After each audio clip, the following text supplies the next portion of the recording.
السلام عليكم.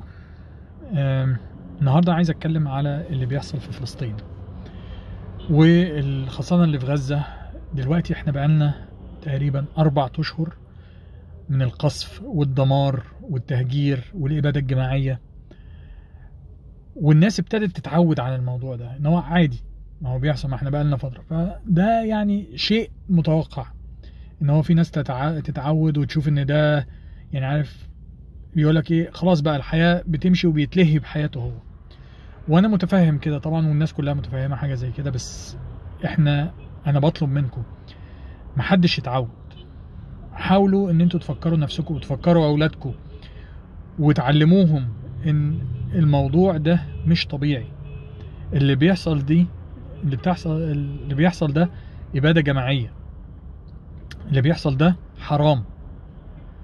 يعني المفروض كبني ادم، سيبك من الناحيه الدينيه ان هو حرام او مش حرام، او انت مسلم او مسيحي ودول اخواتك وي وي وكده.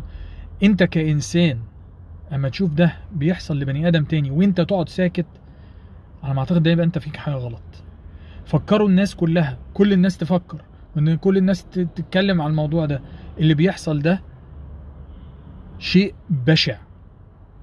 اتمنى ان الناس كلها ما تسكتش، وبرضه في نفس الوقت ما تتعودوش وتقول خلاص بقى احنا عملنا المقاطعه بقى وخلاص ومش مشكله، خلاص نرجع تاني. لا، انت المفروض مش مجرد مقاطعه لغايه ما يغيروا من منهجهم، لان المقاطعه دي هو فتره هيغير، هترجع انت تاني، هو هيقوم راجع تاني.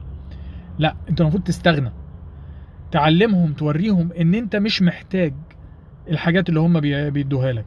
اكيد ليهم بديل، ممكن تتعب شويه يا سيدي، او يعني تبقى حاجه مش بنفس الكواليتي او ايا كان، بس على الاقل تعمل حاجه تقابل بيها ربنا، تريح بيها ضميرك، تبقى انت بتعمل حاجه وانت مقتنع.